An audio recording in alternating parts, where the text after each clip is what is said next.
Thank you so much for, thank you. All right, go ahead. Thank you so much for showing up today. My name is Marnie, and I'm going to be interviewing Shanna and Jennifer about the benefits of becoming a care manager and opening their own practice. The Life Care Management Institute is what they created together. And I started working with them a few weeks ago. And after learning more about the Life Care Management Institute, I thought, wow, wouldn't it be great to do a webinar just for people that are thinking about starting their own business and maybe they're not quite sure, or, you know, just have questions about it. And I thought, how better than to just interview the experts in the field. So thank you, Shanna and Jennifer, for being here today. And why don't we start with a little introduction from you two? Go ahead, Jennifer. Yeah. Hi, everyone. Thanks for joining us. I'm Jennifer Crowley, and I'm in private practice as a care manager in Northwest Montana. And I also am co-founder of the Life Care Management Institute. And we're excited to be here and talk about what we love about what we do. So Shanna is my excellent business partner in the Institute, and a lot of how we got started stemmed from her reaching out to me. So anyway, I'm glad that we could have you connected to us today in some way, and hopefully you'll take away some important information, or at least something that's going to help you make the right decision on your next career move or how you evolve your own practice, no matter your discipline.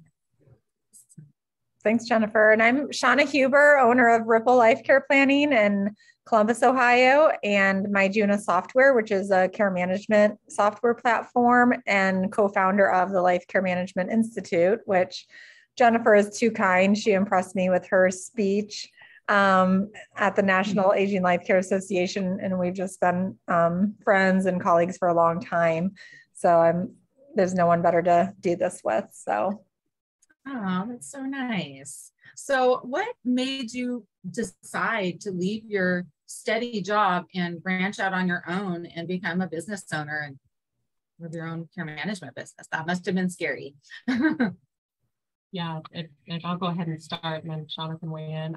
So I had started, I was a nurse. I wanted to be a nurse for a long time. So I've been in the practice of helping others for a long time, of course. I was working as an intensive care nurse. That was my primary discipline and practice, and at the bedside. And so I started having a family, and I was working full time as I was having, my children. And I was starting to just envision maybe a world that was more of me being in charge of my hours, having more flexibility to kind of be more available for my children. I also wanted to look at opportunity to be out in the community. I didn't really know how much I would like it until I actually got working more in the community. But once I started doing a little bit of consulting, which actually started in 2002 for me, my business grew out of like a hatchling idea that I didn't even really know what it was. But I answered the call for doing assessments, comprehensive assessments. I actually started my business starting the concept of what I was going to expand into by doing insurance assessments. And so it's still part of one of my service divisions, is doing comprehensive assessments on behalf of the long-term care insurance industry. And so anyway, I started doing that, and I really liked it. I loved the part about going into someone's house and really trying to put the pieces of the puzzle together. It's kind of an investigator a little bit of like trying to understand all the aspects of someone's life. And, still to this day, I love that part. And I love life care management for the fact that we provide very holistic perspective on how we help someone, because we know that someone's well-being, is impacted by everything, including their socioeconomic status, their education level, their financial status alone, just, what are their assets, what is their support in their village, and what are their health conditions. And so there's a lot more to it. I won't go into it, but I started really learning about, okay, wow, I really like this, and it's going to offer me an opportunity. to be there for my kids, you know. And so again, it was just like, let's get away from the 12-hour shifts and get to something more flexible that was going to work better for me at that time. Absolutely. Oh my gosh, that's awesome. Thanks for sharing. What about you, Shanna?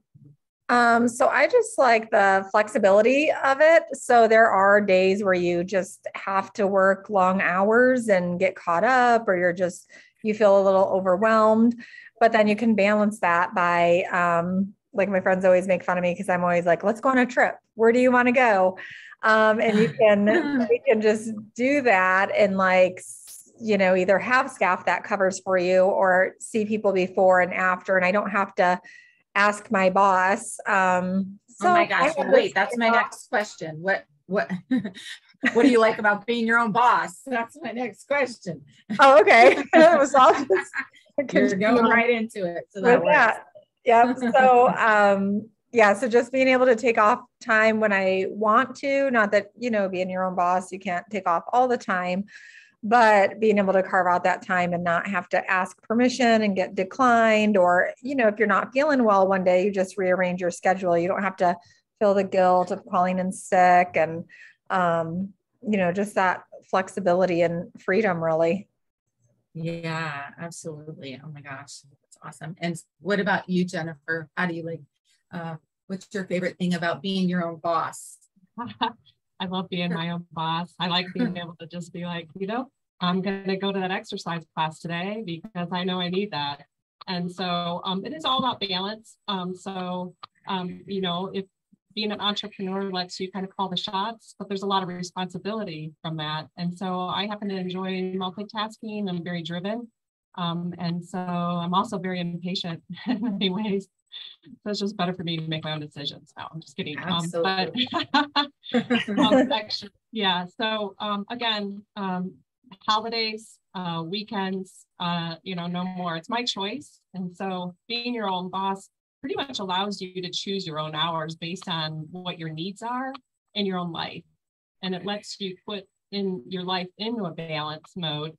If you can pull off the hours that you want, making a decent amount of living, and then also being able to provide tremendous value in that time frame. So that kind of leads into my next question, which is, have you increased your revenue since becoming your own boss? I think that's something everybody would like to know.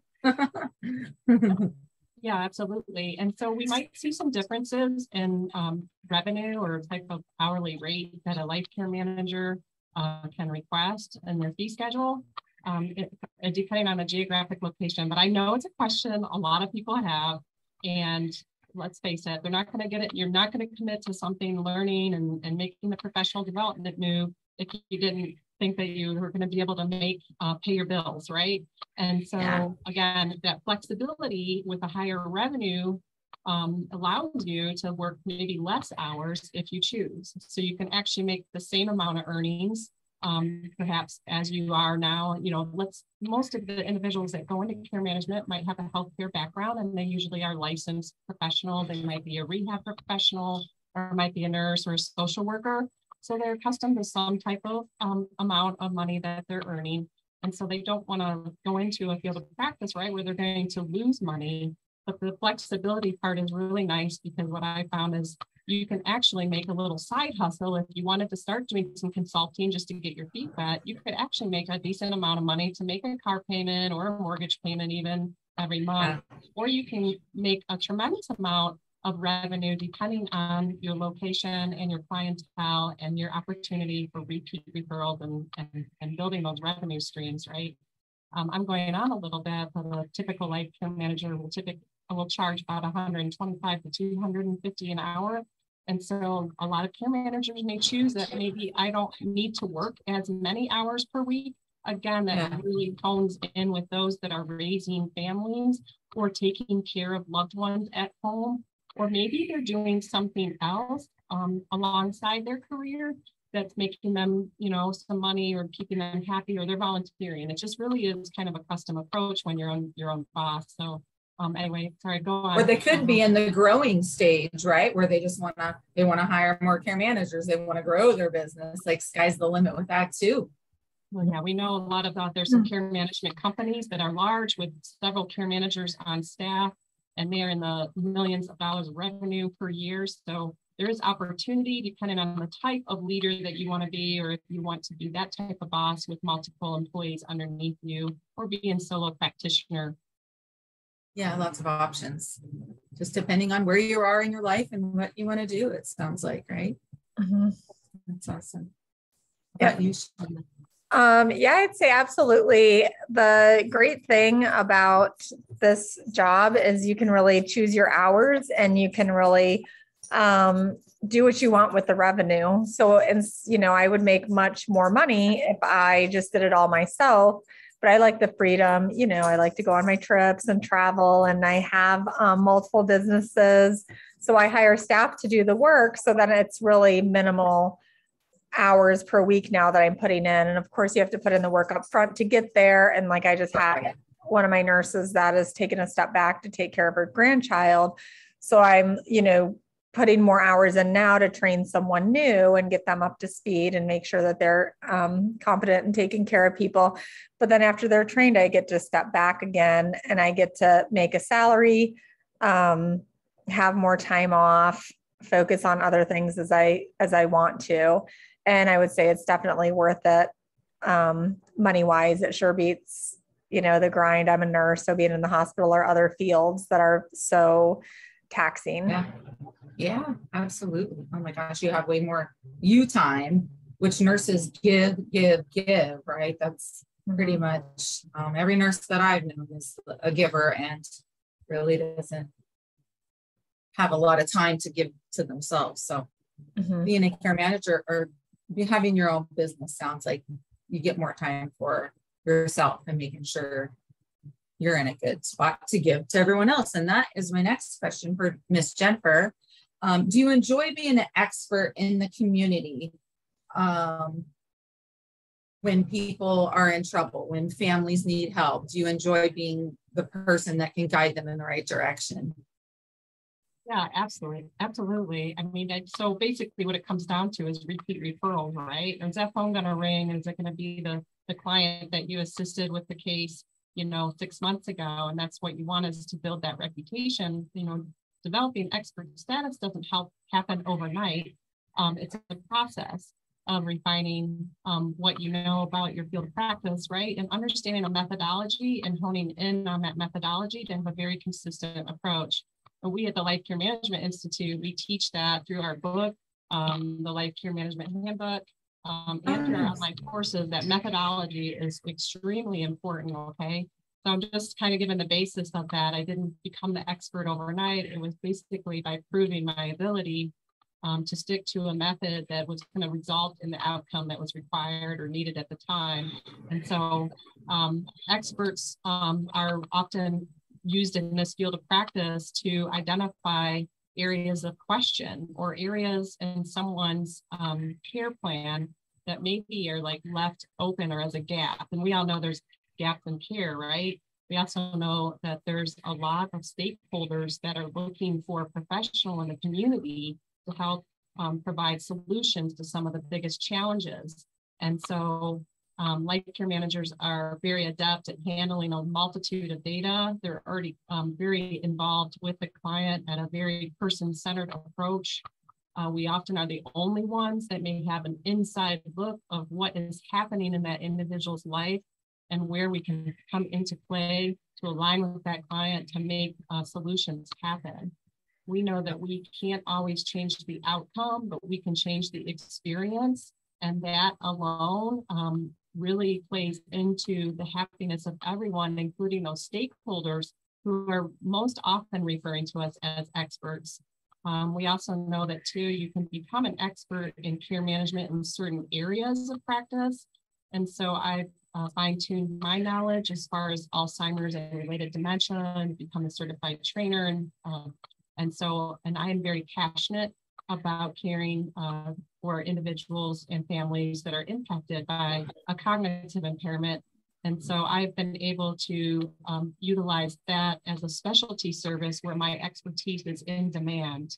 And so you can find your passion and align it with your knowledge and your learning, your ongoing learning. And you don't have to be certified in things to offer these services, just so you know, because a lot of people are like, well, I have to pay for all this and it's going to take me 2 years. Well, you don't need that, but you do need to have a method so that the consistent approach, and then also the ability to communicate with those stakeholders from the beginning to the end, and then follow up to make sure that your work has met their expectations. But and how does it make you feel when you are able to help these families? Like, that must give you a sense of that just must make you feel good that you're able to help people. I love that about care managers. Yeah, to make just such an impact on people's lives. Like, I became a nurse, and I know there's a lot of social workers or therapists, people from different backgrounds that just went into that line of work to help people.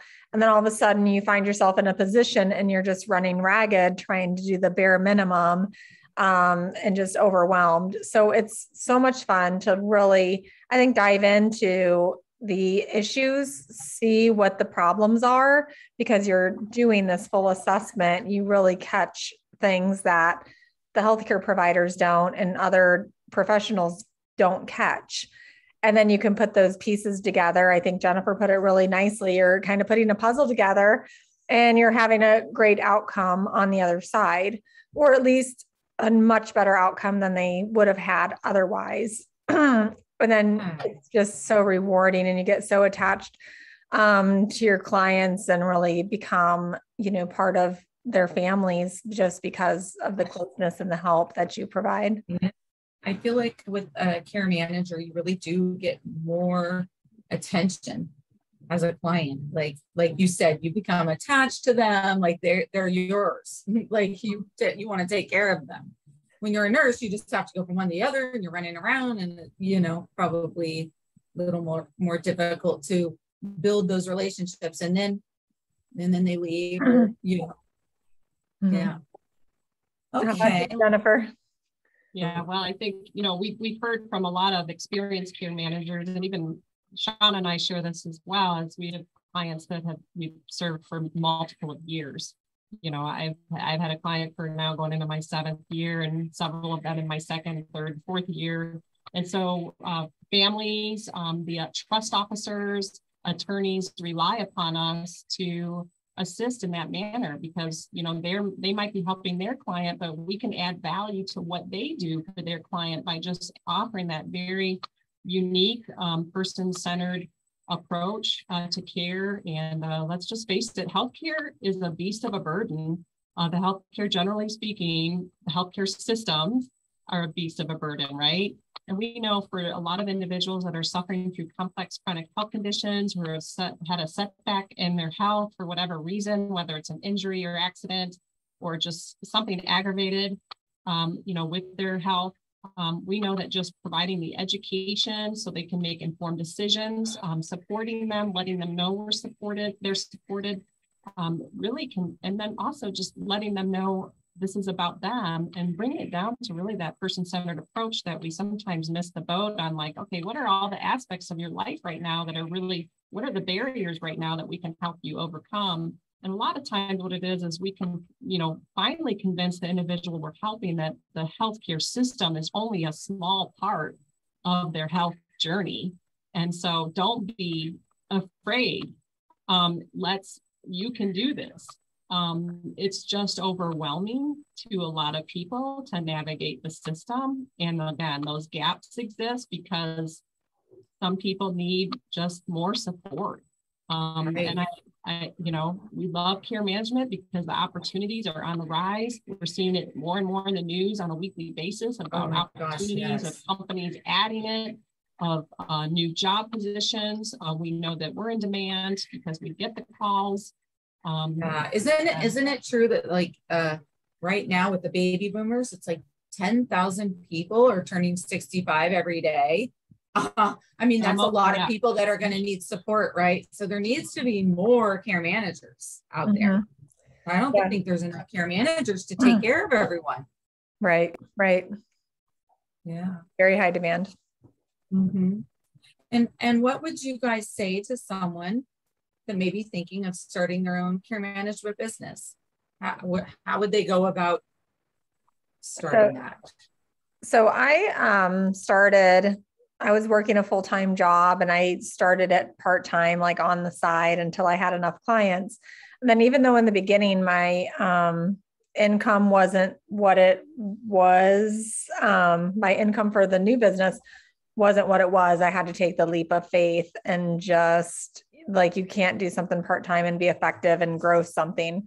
So I took the leap of faith and just did that and ended up growing it. So I would just say, have faith in yourself and get the education. Like me and Jennifer started it because it seemed like everyone was starting care management and had basic questions about how do you do an assessment? How do you do a care plan? How do you manage clients? Who do you market to? Where do you find clients? How do you get them as ongoing and have that revenue to where you can sustain it? So we had a lot of questions surrounding that. And I'm like, why is everyone figuring this out on their own and taking so long by trial and error like we did? So we really wanted to create a roadmap for people so that they could get up and running quicker, learn from our mistakes. And we wish we would have had someone like us around, honestly, and some kind of guidebook to take us through how to do this when we started out. So I would say just how can people learn more about, where can they find the Life Care Management Institute? So they can go, sorry, I was waiting to see if Jennifer was going to overspeak. So you can go to the lcmexpert.com and there's classes there. You can take individual classes or a series of classes if you're just starting out. If you've been a care manager and you just want to look at how to do pricing or learn about HIPAA, something that I learned so much writing the book because we took experts from each area and compiled them into one space. So we're not expected to be the experts in everything, but we need to know where to reach out for our clients and give them the resource for the next steps. So I would say, absolutely, Life Care Institute, take classes that you feel like you're weak in, and we all have weaknesses and things that we need to learn, and so you can help your clients.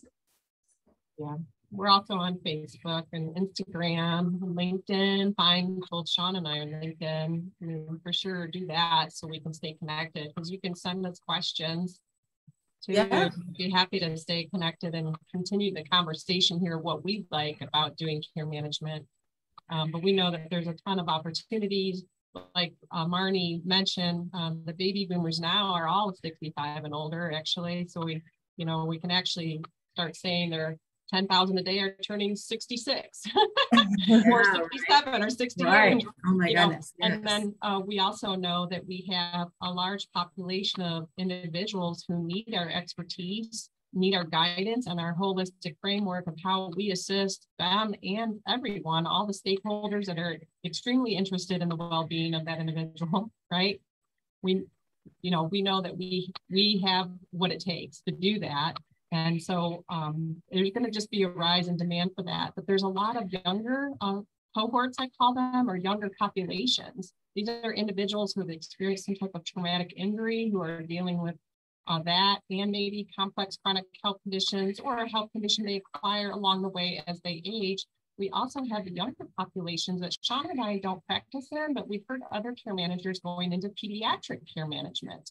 And there's a whole host of needs. And we don't teach the pediatric topics in our book, but we teach everything about how to get started A to Z. We have a whole business section. It's online courses or the book. And actually, if you take the whole intensive, you get the book with the course. But, again, constantly learning, I just want to encourage all of you guys to be part of too, and start looking towards the organizations you can be a part of, and maybe the professional conferences that you can go to, because that's really what helped me connect a lot of dots as I was starting out. And that's before I met Shanna. So Shanna and I met repeat times at an International Association of Rehab Professional Conference.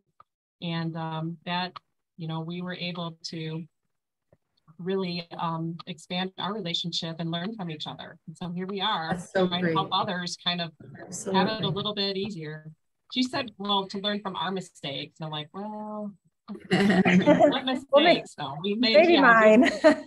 No, we do. It's true. Let's be honest. We're all humans. We, you know, we should rely on each other, and you know what I mean, and have the supports all there. Absolutely. You know, this is, you know, when you're helping serve other humans and helping them through things that are challenging and maybe in adversity, it's good to have support around you and have like a network that you can rely upon, because I think it's amazing what you guys have done. And can you show the book that you wrote so everybody can see it? Yeah. Look at this book they wrote, you guys. So I have it blurred. Jennifer's is better. I'm a little blurred. There we go. Yeah. So everything you need to know. And I put it in the chat box, lcmexpert.com. And I wanted to open it up to you guys. Does anybody have any questions for Jennifer or Shanna? Yeah, come on, Hans. Feel free to unmute yourself, or you can put it in the chat box as well. Yeah. Hi, this is Sonia Cheatham. Can everyone hear me? Yes. Yes, this is wonderful. Thank you, ladies, so much for having this today. I am a fairly new care manager. I've been in a little bit over a year, about a year and a half. And I'm near Cincinnati, Ohio. I pick up a lot of clients in the Dayton, Ohio area. I'm told that when an individual goes on to the ALCA website and they're looking for someone in that area, that I'm the only one that populates for the Dayton area, which is kind of cool. So I'm really liking that. But I wanted to know about the courses that you offer through your life care management. Are they online, or are you doing like face-to-face, like, you know, in class? Or I know you mentioned kind of the weekend type of deal. So just wanted to know more about that. Yeah, so it's online. So when you register, you'll be able to view the video. We also have, and the videos are about 30 minutes, some of them 30 to 45 minutes. So they're PowerPoint. Some of them are PowerPoints along with us talking, and the business ones are more just us talking. And we have handouts with them. We have discussion questions with them. So you're able to submit, you know, we have some questions just like prompting you for like homework, and so that you can learn better, like look at this in the community, or find this, you know, after the lesson, find this in your community. And it just helps you to fine tune your practice. But we also have an area where you can write in discussion questions and learn from each other. So you can ask a question of Jennifer and I, or, you know, once you put in your answer, if there's a discussion question answer, other people can read that. You can read other people's. So you're not only learning from Jennifer and I, but you're learning from each other as well. Would you have a suggestion for Sonia, since she's been a care manager for a year? Like, is there any one session you're like, oh, if I wish I would have done that after being in a year? Like, is there any one that you think would be good for her to do? Hard to pick out just one, actually. I'd love to meet one or with two. You more. I'd love to meet with you more, Sonia, to understand, you know, whether you have specific needs or not, because a lot of us, you know, I came from nursing background. I wasn't taught business, so I kind of jumped into it without really having a huge amount of business knowledge right out the gate. I wish I would have. I would have done things a little bit more systematically, I guess, but, you know, anyway, in retrospect, but, you know, we have a whole section on the business. So, I mean, just, you know, sometimes individuals are like, oh gosh, I started doing this, but I don't really know what, you know, whether I'm established. Okay. And so, you know, having a life care management business is almost like the practice itself. of delivering the services where there's multiple things to consider and ways to keep learning about how to best run the business, especially when we talk about referral marketing, building your networks, understanding local and national resources. And then I see too, we have a participant here, Keith Fineski, who is actually a guest contributor to our book. And he wrote about national guidelines, aging guidelines, and laws. And so we have a whole chapter in our book just on that, which is good to have a foundational knowledge of what the laws are in our nation and what programs exist for those that are age 60 and older or disabled, right? So anyway, Keith, that's a shout out to you. He's not on camera right now, but we owe him a great deal of gratitude for that contribution. So, and we also did a guest lecture at the University of Florida when they still had a geographic management program. There he is. Thanks, Keith. I picked on you. Okay. Yeah, and I would say too, like when you get the book, which you can get that lcmexpert.com, a lot of our courses correspond with the chapters. So as you're like looking through the chapters, if there's anything you're weak on, you can, get the class, get a little more information on it. I think the marketing class is one of my favorite ones because I really didn't know. I was marketing to the wrong people and I was getting referrals, but I was working so hard doing it to the wrong people and not getting the referrals I wanted till I instead of making my net this big, I really made it smaller and started fine tuning my marketing practice. So I'd say that is a really good class. Okay, nice. And then do you also offer like some type of mentoring program if I wanted to just kind of pair up with someone that's maybe more seasoned, has been in the business longer, that can just kind of, give you some guidance along the way, something like that? We do. Me and Jennifer do one-on-one consultations. So we have on our website, again, lcmexpert.com, you can book a consultation with us as well and just discuss. I didn't even know that. And the other thing is we will, or we do have basically once a month, we have a live meeting. It's a virtual meeting. So it's kind of like this, where we meet anyone that's paid for our courses, the complete courses, will get access to that. And so that's an opportunity where we can get your questions ahead of time and help answer them, or be live with you and just, talk about whatever it is that's pressing you at the time. But I also want to just encourage you, because you came today and that says a lot. And so feel free to email me, Jennifer@lcmexpert.com, if you want, with any questions, and continue to answer them. And we love it. So if you, hopefully, hopefully, Sonia, you're enjoying your practice getting started and you're finding success just in being able to really help others and do something so important in the community. Yes, thank you so much, Jennifer and Shanna. I greatly appreciate you ladies. And I will email you, Jennifer. I would love to connect and receive some of your guidance and direction. This is awesome. And I'm going to sign up for the classes and the book. Awesome. Okay. I have a question. Sure. Hi. I'm wondering about, can you tell me a little bit about your experience of seniors' relationships with technology, the tools that you use for communication and supporting what they're getting from you? My inclination is toward technology, to use that as a vehicle, but I think I have to be smart about how I do it. So I'm wondering about what your thoughts are. Do you want to go, Jennifer?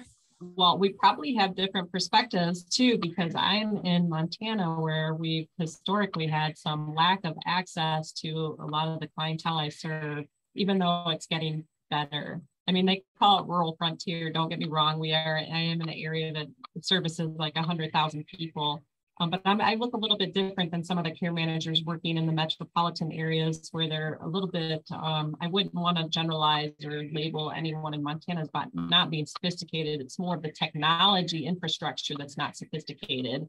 And so they just haven't had exposure to it. So my oldest clients, again, I'm trying not to be too general here, but I am, I guess. My oldest clients aren't comfortable a lot of times, and those are the individuals kind of in their late 80s. They're just not as comfortable with using an iPad, an iPhone, those type of things. But you'll never, we should never be surprised at anyone anymore, because we've all become accustomed to at least carrying something around. And so I see generational differences in how it's accepted and how it's sought out after. And so it'll often be the adult child who's seeking to use or implement something like the Alexa device or an iPad that has automatic features in it. Of course, now we have just even the technology can be as basic as the Apple Watch now. Those updated series of watches have everything built in, including fall detection, medication reminders. Mm-hmm. So, and then of course, Amazon and Alexa have, now just come out with their kind of eye care model. And so, when we start talking technology, it can kind of go all over the place as far as how deep it is. A lot of individuals, when it comes to their health care, the only technology they're familiar with in the context of healthcare is like a personal emergency response system. And so, where are you starting from? Mm-hmm. I love it. I love the opportunity to be able to use technology. My technology I use in my practice is that helps more with the family, but can be client, obviously it's going to help with the client too, is my care management software. And I use software that helps me communicate at that time, right with the family. And so I send them an update and they get an email notification that an update has been made by me, and then they're able to reply to it. And so it's a very transparent way to maintain our communications, to be able to track what was said and not said. And then also, to be HIPAA compliant, to protect that information. And so we do have to be careful when we're using technology to always be going through those systems checks of how we're maintaining security. And then who's going to be the one implementing it and following up. Kind of a long answer to your question. So I do that. And that I had to put it in a book, so I stopped talking at some point. And that practice management system is my Juna, which I'm the owner of and created that software. But I would say as far as technology in my practice, I use medication reminders, Med Alert, which you can buy right on Amazon. I mean, there's all kinds of different ones, but we kind of start with that because it's cheap and it's simple. As a reminder, during COVID, we used GrandPad, which families can talk then. It's a very easy iPad that has a bunch of bells and whistles, but we mostly used it for families could pop in, it rings. And then if they don't answer with certain permissions, you can push that call through. So you still appear on their screen and can talk with them. So that's a really neat one. And then there's a phone. What's the phone one, Jennifer, it's an app you put on your phone and it makes your iPhone very, very easy. I can't think of the name right now, but then also the phone with the pictures, which is on Amazon. It's hard to find, but just the old school, these people, they're not used to iPhones and that.